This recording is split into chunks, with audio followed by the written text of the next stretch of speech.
Hello dear students, welcome to Advait Education. मैं दीपाली पांडे आप सभी का स्वागत करती हूं अद्वैत एजुकेशन पर।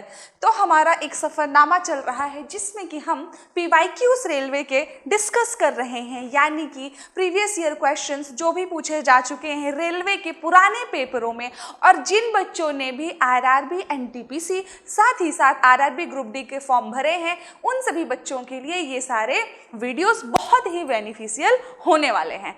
तो चलिए शुरू करते हैं अपना नेक्स्ट लेक्चर। उससे पहले एक इम्पॉर्टेंट बात कि जो भी बच्चे अभी प्रिपरेशन कर रहे हैं जिनका लेटेस्ट में एग्जाम है, तो उनकी फिजिक्स एटलीस्ट अभी हमारी फिजिक्स हो गई है, तो मैं गारंटी देती हूँ कि एटलीस्ट आप फिजिक्स मिस मत करिए। यदि आप किसी भी चीज़ का पेपर देना चाहते हैं और जिसमें साइंस पूछी जाती है तो वो क्वेश्चंस आप यहाँ से ज़रूर देखिए। क्वेश्चंस का हम डिस्कशन बहुत ही बढ़िया लेवल में करते हैं, कंसेप्चुअल करते हैं, ऑप्शंस के साथ भी देख करके करते हैं।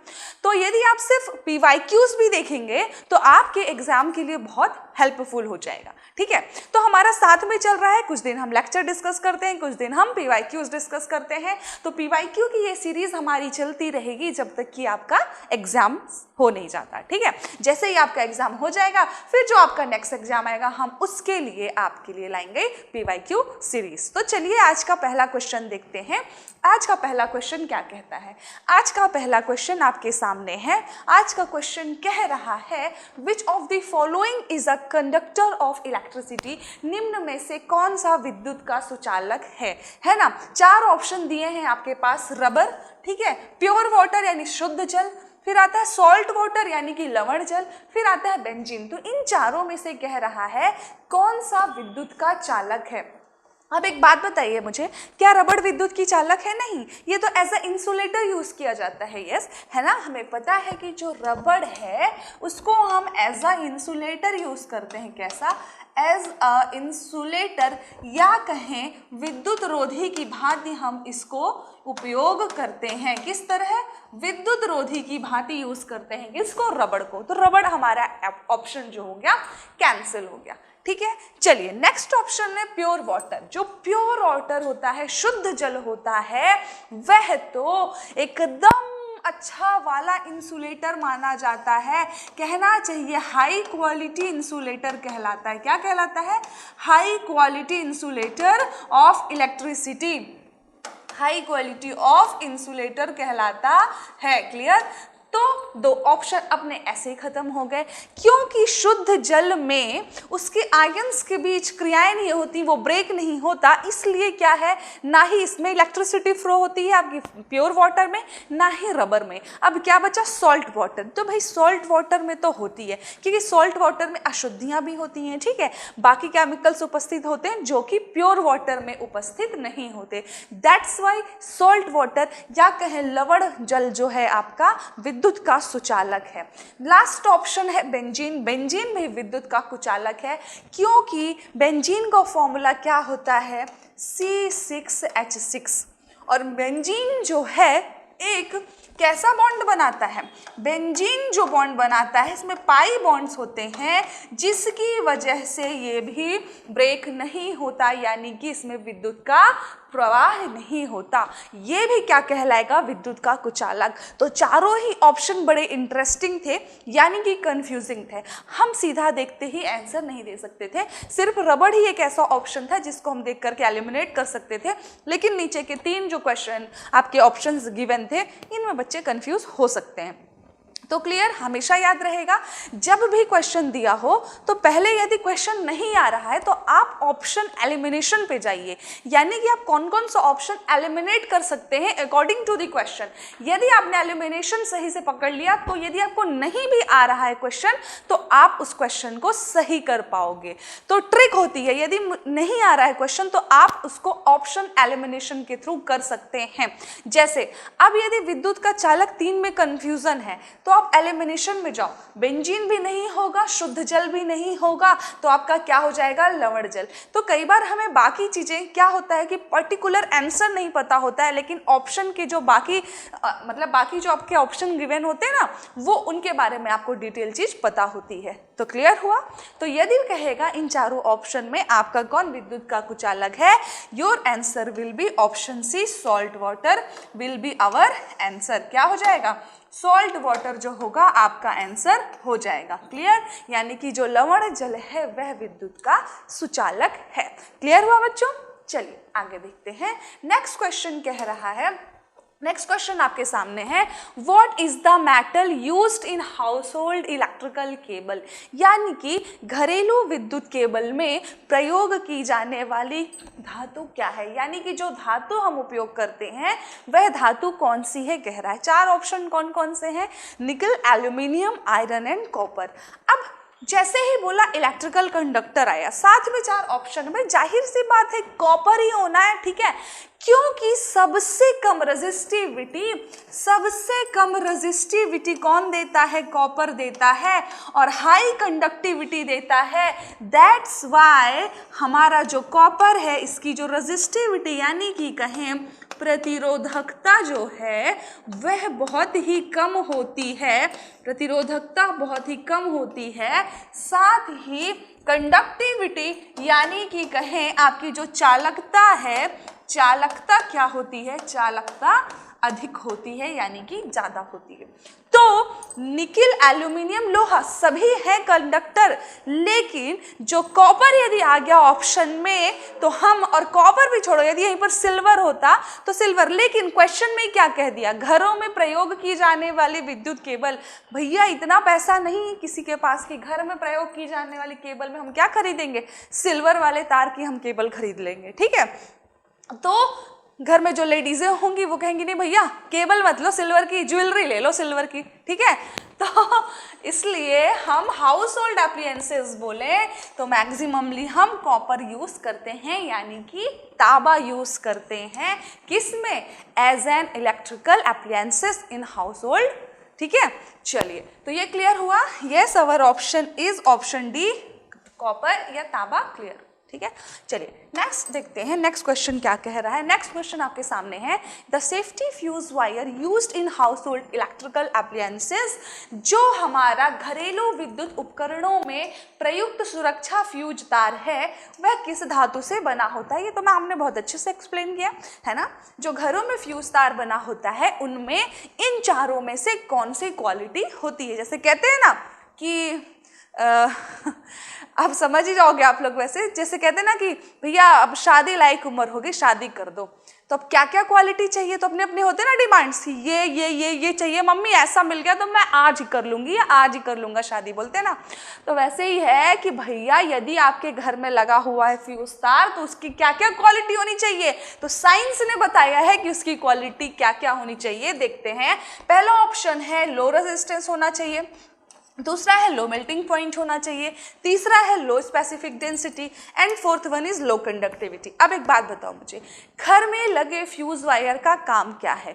घर में लगे फ्यूज वायर का काम है कि जब आपके इलेक्ट्रिकल परिपथ में, यानी कि जो आपके घर में पूरा इलेक्ट्रिकल सर्किट है, यदि उसमें से अधिक विद्युत धारा प्रवाहित हो जाए या कि क्या हो जाए, अचानक से हाई वोल्टेज हो जाए, जैसे कई बार होता है ना, हमने हीटर लगाया, प्रेस लगाया, कुछ भी कनेक्ट किया तो ट्रिप हो जाता है, हम कहते हैं ना एमसीबी ट्रिप हो गया, यानी कि जो मिनिएचर सर्किट ब्रेकर था आपका, यानी कि जो आपका एमसीबी था, जो फ्यूज वायर था उसमें वो मेल्ट हो गया। ठीक है, तो जब फ्यूज वायर मेल्ट क्यों होता है? क्योंकि जब अधिक विद्युत धारा प्रवाहित होती है।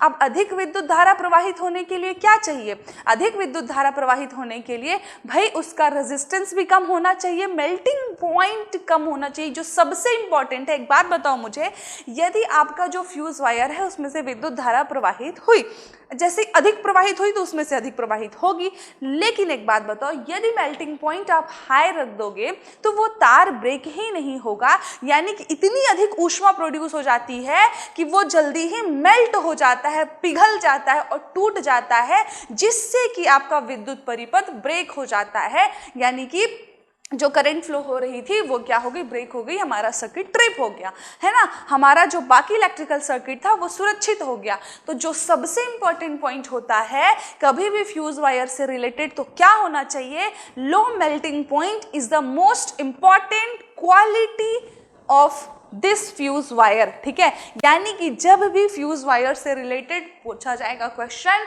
तो जो सबसे इंपॉर्टेंट क्वालिटी है उसकी वो क्या होना चाहिए? लो मेल्टिंग पॉइंट होनी चाहिए। ठीक है, जैसे कहते हैं ना, सबसे इंपॉर्टेंट चीज है कि इसमें ये क्वालिटी होनी चाहिए, ऐसे बोलते हैं ना अपन लोग, तो बस वही है जो सबसे इंपॉर्टेंट चीज है, वो क्या होनी चाहिए अपने फ्यूज वायर में भैया, लो मेल्टिंग पॉइंट तो हो ही हो, ठीक है, नहीं तो पता चला करंट बह रही है और वो पिघल ही नहीं रहा है, लो पूरा सर्किट ही फ्यूज हो गया, ठीक है। तो चलिए, तो yes our option will be B, है ना, बी ऑप्शन अपना सही है, यानी कि गलनांक कम होगा तो हमारा फ्यूज वायर जैसे ही अधिक विद्युत धारा प्रवाहित होगी तो वो पिघल जाएगा। क्लियर। नेक्स्ट क्वेश्चन देखते हैं। अगला क्वेश्चन है रेलवे का। क्या कह रहा है? कह रहा है Ohm's law is correct about which of the following. जो ओम्स लॉ है, ओम का नियम है, निम्नलिखित में से किसके बारे में सही है? चार ऑप्शन है। पहला है रेजिस्टेंस, दूसरा है semiconductor, conductor and super conductor. अब एक बात बताओ मुझे, ओम्स लॉ तो है, सभी को पता है, ठीक है, V proportional I, V equal to I। अब लोग सोचेंगे भैया रेजिस्टेंस भी है, कंडक्टर भी है, तो नहीं, ध्यान से देखो, रेजिस्टेंस नहीं है, रेजिस्टेंट है, ठीक है, कंफ्यूज होके नहीं लगा देना है आंसर। यहाँ पर भी रोधी लिखा हुआ है, यदि लिखा होता प्रतिरोध तो अपना ऑप्शन होता, लेकिन कह रहा है Ohm's law is correct about which of the following. क्या ओम का नियम अर्धचालक के लिए दिया गया है? क्या ओम का नियम सुपर कंडक्टर के लिए दिया गया है? नहीं भाई, ओम्स का नियम कहता है, ओम का नियम है, यदि किसी चालक में विद्युत धारा प्रवाहित हो रही है तो विद्युत धारा प्रवाहित हो रही है तो किसके प्रोपोर्शनल होगा? वोल्टेज के, यानी कि V प्रोपोर्शनल आए। लेकिन पहली लाइन क्या है? यदि किसी चालक में, ये नहीं कहता यदि किसी अर्धचालक में या यदि किसी इंसुलेटर में तो फ्लो ही नहीं होगी, या ये कहता है यदि किसी सुपर कंडक्टर में, नो, इन एन कंडक्टर बोलता है तो कंडक्टर से रिलेटेड है क्या अपना ओम का नियम। Then our C option will be correct, conductor will be correct answer. यदि किसी चालक में विद्युत धारा प्रवाहित हो रही है, यदि किसी चालक में विद्युत धारा प्रवाहित हो रही है तो वह वोल्टेज के प्रोपोर्शनल होगा। सपोज करो कि यदि इस पर क्या हो रहा है, यहाँ से करंट फ्लो हो रही है, तो ये जो है इन दोनों पॉइंट्स के बीच का वोल्टेज इनके प्रोपोर्शनल होगा, V proportional I, and proportionality constant हटेगा तो V is equal to IR, यानी कि ये जो विद्युत धारा प्रवाहित हुई इसका मतलब ये है कि ये चालक है, ठीक है। और ओम का नियम सिर्फ चालक के लिए दिया गया है, सेमीकंडक्टर एंड सुपर कंडक्टर के लिए नहीं, तो ये बात हम दिमाग में रखेंगे। क्लियर। चलिए अगला क्वेश्चन देखें बच्चों, क्या पूछा है भैया। कह रहा है जब किसी कुंडली में कुंडलों की संख्या कुंडली की लंबाई में कोई परिवर्तन किए बिना 3 गुनी कर दी जाए तो उसका प्रेरकत्व कितना होगा, यानी कि इंडक्टेंस पूछा है आपसे। कह रहा है क्या क्या कांस्टेंट रखो, when the number of coil in a coil is tripled, यानी कि नंबर ऑफ टर्न्स को सिर्फ क्या कर रहा है, ट्रिपल कर रहा है, जबकि without any change in the length of the coil, then what will be the inductance। Inductance पूछा है आपसे, यानी कि प्रेरकत्व पूछा है। फॉर्मूला क्या होता है प्रेरकत्व का? फॉर्मूला होता है प्रेरकत्व का L is equal to mu n square A by L। क्या होता है प्रेरकत्व? L इज इक्वल टू क्या होता है, mu n square A upon L। Clear. ठीक है। अब देखो फॉर्मूला पता है हमको कि L इज इक्वल टू क्या होता है, दिख रहा है ना सभी को, L इज इक्वल टू क्या होता है, mu n square A upon L। Clear. अब क्या क्या है देखो, क्वेश्चन में जाएंगे अपन। अब कह दिया कुंडलों की संख्या की लंबाई में कोई परिवर्तन, लंबाई हो गई कांस्टेंट, भैया इसको निकालो पहले, ठीक है। लंबाई हो गई आपकी क्या, कांस्टेंट, ठीक है, तो ये हमने लिख दिया।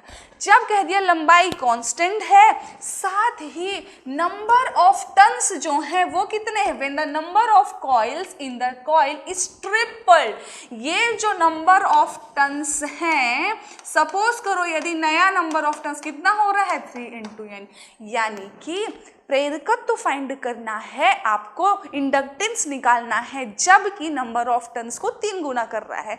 एकदम मुंह में सॉल्व होने वाला क्वेश्चन है कि हमने देखा अच्छा लंबाई कांस्टेंट है और लंबाई तो एरिया से डिपेंडेंट है, तो दोनों हो गए कांस्टेंट। अब क्या कर दिया, नंबर ऑफ टर्न्स 3 गुना कर दिया और म्यू ऑलरेडी कांस्टेंट, तो L जो हो जाएगा उसके स्क्वायर के बराबर हो जाएगा, यानी कि 3 का स्क्वायर यानी 9, तो अपना आंसर आ जाएगा 9 टाइम्स। लेकिन ऐसे उड़ाते नहीं है।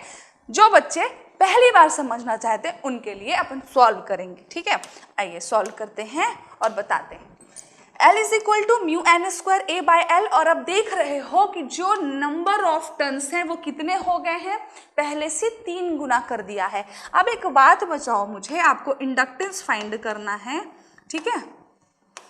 L को हम इंडक्टेंस को हम L से रिप्रेजेंट करते हैं, इंडक्टेंस बोलें या कि प्रेरकत्व बोलें, क्या बोलें, प्रेरकत्व इज इक्वल टू कितना होता है। देखो म्यू परमिएबिलिटी है, परमिएबिलिटी की वैल्यू नहीं रखोगे। अब ऐसा नहीं करना परमिएबिलिटी की वैल्यू रख रहा है फिर सबको काट रहे, नहीं भैया, जिस चीज की बात ही नहीं कर रहा है कांस्टेंट, यदि मीडियम मेंशन कर देता, कोई माध्यम बोल देता, तब हम म्यू को लेकर के आते बीच में। जब नहीं बोला है तो काहे को एक्स्ट्रा वर्क करोगे, नहीं करोगे ना। तो देखो म्यू को हटाए, एन है, नया वाला जो आपका एल डैश बन रहा है, इंडक्टेंस बन रहा है, कितना है 3n का स्क्वायर, ठीक है।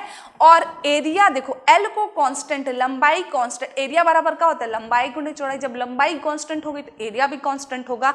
तो सिर्फ हम किस पे जाएंगे, सब चीजें हो गई कांस्टेंट, सिर्फ और सिर्फ बचा आपका नंबर ऑफ टर्न्स।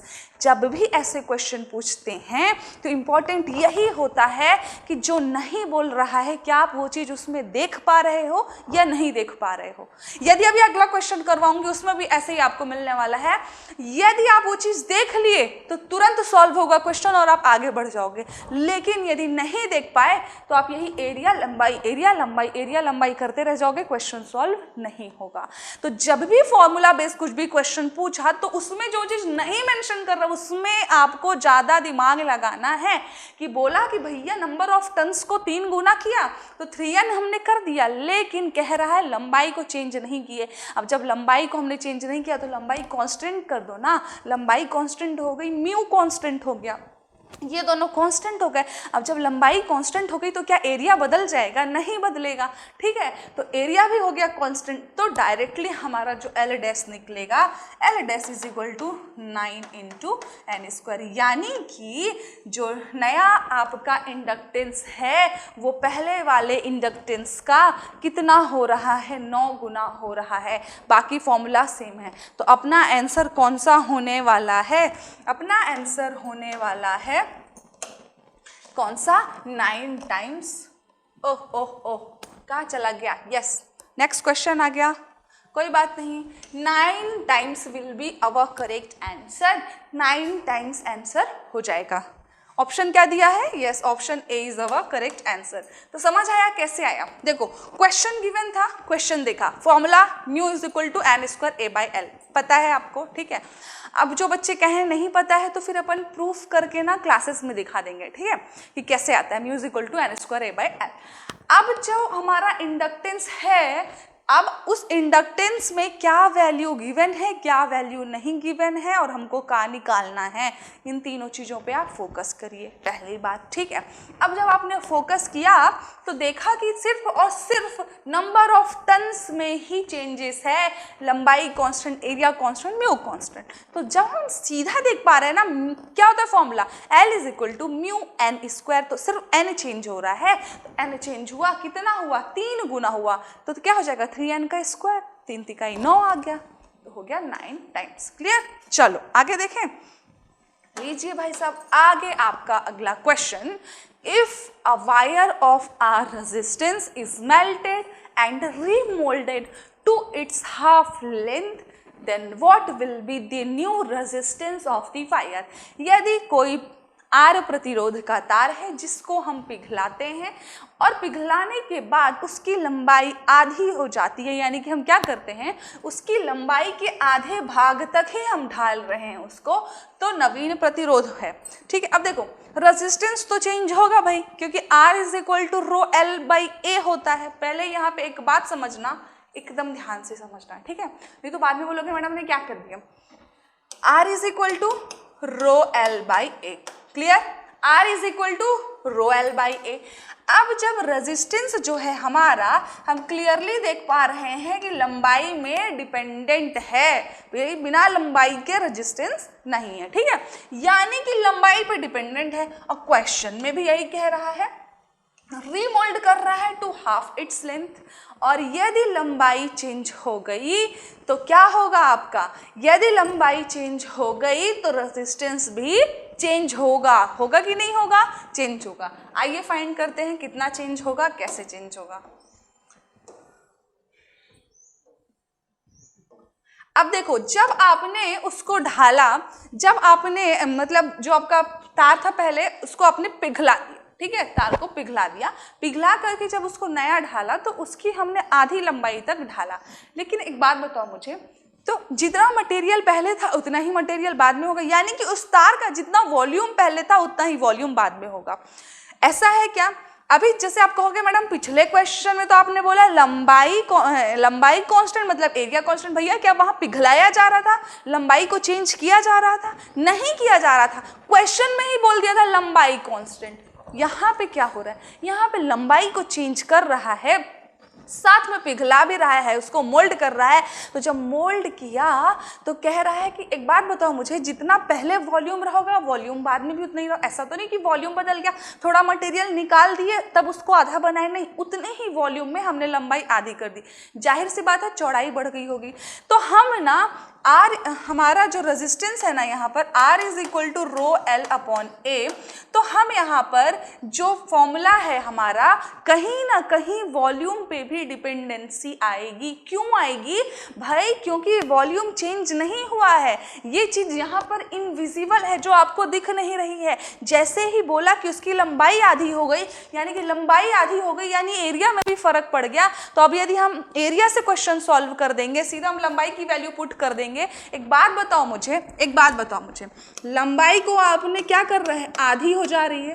तो जब लंबाई आधी हो गई तो क्या हम डायरेक्टली ऐसा कर दें कि हाँ रेजिस्टेंस भी आधा हो जाएगा? कुछ जगह ऐसा किया है, एक्चुअल में किया है, R/2 आंसर लिए हैं, ठीक है।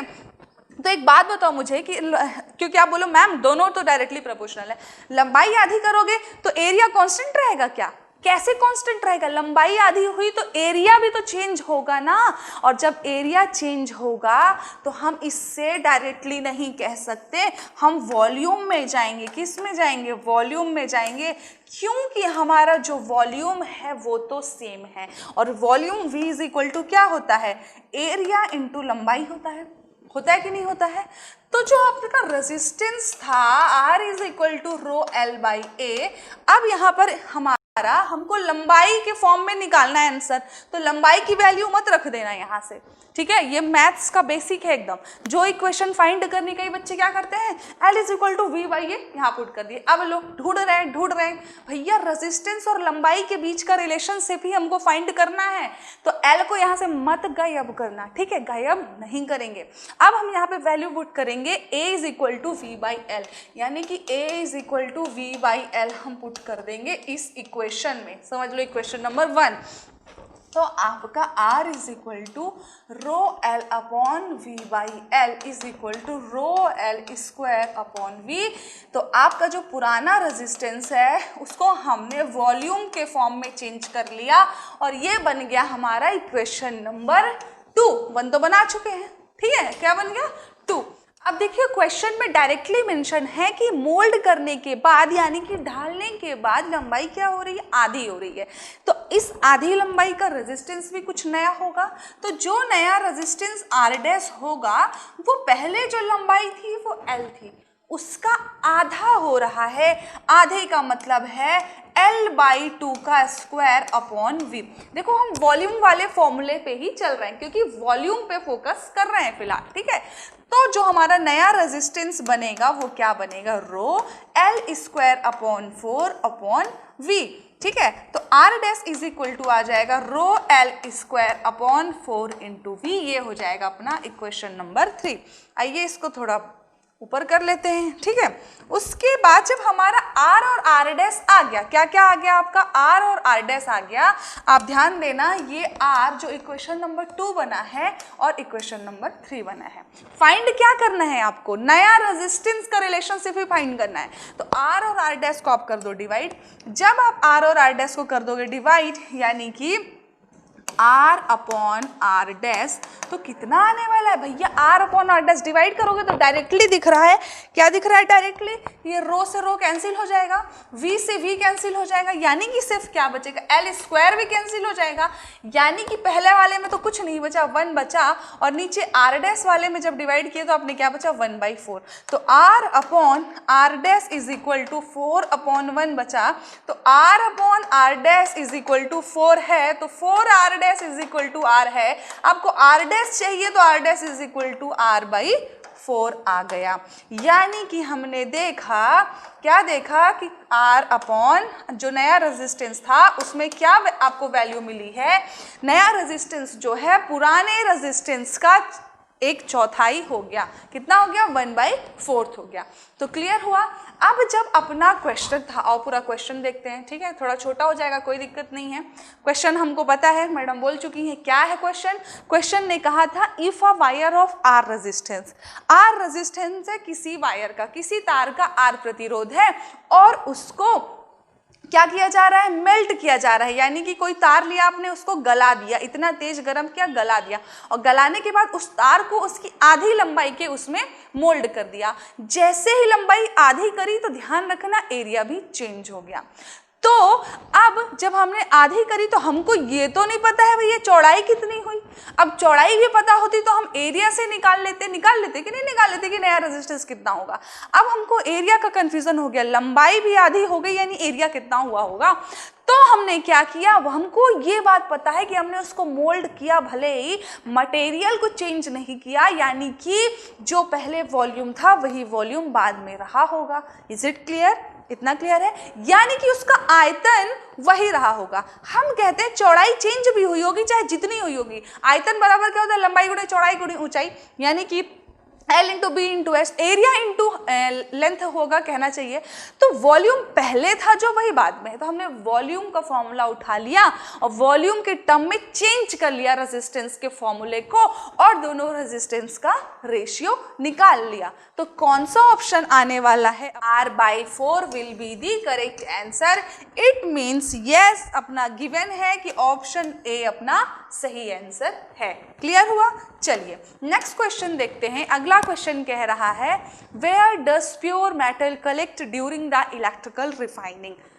अब पहले ये जानना इंपॉर्टेंट है, वैद्युत परिष्करण के दौरान जो आपका विशुद्धि है, यानी कि दो चीज होती है, एक शुद्धि और एक विशुद्धि, तो विशुद्धि जो है कि कहाँ पर एकत्रित होता है, ठीक है, यानी कि कहना चाहिए प्योर मेटल कहाँ पर आपका एकत्रित हो रहा है, इतना समझो। इलेक्ट्रिकल रिफाइनिंग क्या है, देखो रिफाइनिंग का मतलब ही है ना कि कुछ चीज़ साफ हो रही होगी, रिफाइन हो रही है, ठीक है। अब इलेक्ट्रिकल रिफाइनिंग के थ्रू हम क्या करते हैं, मेटल्स को साफ करते हैं, ठीक है, लाइक आपका गोल्ड हो गया, कॉपर हो गया, इनकी हम इलेक्ट्रिकल रिफाइनिंग करते हैं, और इसके थ्रू हम इसमें जो भी अशुद्धियां उनको दूर करते हैं। अब अशुद्धियों को दूर करने के लिए कैसे करेंगे, नॉर्मल जो हमारा जैसे आपका विद्युत अपघटन का प्रोसेस होता है वैसे ही होता है इसमें भी, कि आपने कोई सॉल्यूशन लिया, सॉल्यूशन किसी बार में ले लिया, अब दो चीज़ लोगे आप, एक इलेक्ट्रोड मतलब दो इलेक्ट्रोड्स लेंगे आप, एक होगा कैथोड एक होगा एनोड, तो एक्चुअल में क्या होता है कि भैया जो धातु हमारी अशुद्ध है उसको हम एनोड पे लेते हैं, और जो शुद्ध है वो हम कैथोड पे लेते हैं, यानी कि जैसे ही हमने उसमें इलेक्ट्रिसिटी फ्लो कराई तो शुद्ध धातु आकर के कैथोड पर जमा हो जाती है, और जो अशुद्ध धातुएं थी वो क्या होती है, एनोड के नीचे जमा हो जाती है।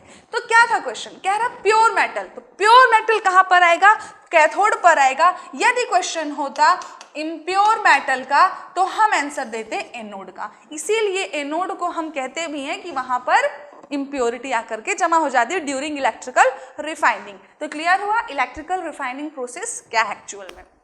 आइए नेक्स्ट क्वेश्चन देखते हैं। Yes option D is the correct answer. Next question आपके सामने है, कह रहा है इज एन अनइलेक्ट्रॉनिक कंडक्टर, यानी कि अनइलेक्ट्रॉनिक चालक कौन सा है, लोहा है, गैस कार्बन है, कॉपर सल्फेट है या कि पारा है। कह रहा है कि इनमें से एक अनइलेक्ट्रॉनिक चालक क्या है, तो लोहा, कार्बन, पारा, कॉपर सल्फेट, चार ऑप्शन आपके सामने हैं।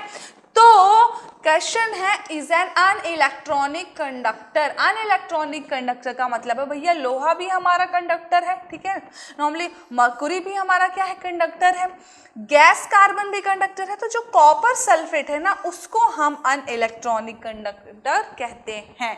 क्लियर हुआ, किसको बोलेंगे, कॉपर सल्फेट को। आइए नेक्स्ट क्वेश्चन देखते हैं। नेक्स्ट क्वेश्चन आपके सामने है, what is the flow of electricity in a metal wire made of. धातु के तार में बिजली का प्रवाह किससे बना है भैया। बिजली का प्रवाह क्या है, इलेक्ट्रॉन का फ्लो ही तो है। जैसे ही इलेक्ट्रॉन का फ्लो होता है विद्युत धारा प्रवाहित हो जाती है। यानी कि क्या कह रहा है, what is the flow of electricity in a metal made of, यानी कि जो बिजली का प्रवाह है उसको तो हम इलेक्ट्रॉन का फ्लो भी कह सकते हैं। क्या, फ्लो ऑफ इलेक्ट्रॉन कह सकते हैं। जिस दिशा में इलेक्ट्रॉन फ्लो होते हैं ठीक उसकी विपरीत दिशा में करंट फ्लो होती है। लेकिन फ्लो ऑफ करंट जो है फ्लो ऑफ इलेक्ट्रॉन कहलाता है। इलेक्ट्रॉन फ्लो हुआ इसीलिए आपकी विद्युत धारा प्रवाहित हो रही है। क्लियर हुआ, तो अपना option A will be correct answer and yes A is our correct answer. Given है इलेक्ट्रॉन की फ्लो होने से विद्युत धारा प्रवाहित होती है। तो ये था आज का डिस्कशन। मिलते हैं नेक्स्ट लेक्चर में कुछ नए क्वेश्चंस के डिस्कशन के साथ। तब तक के लिए आप सभी बढ़िया से प्रिपरेशन करते रहिए। All the best.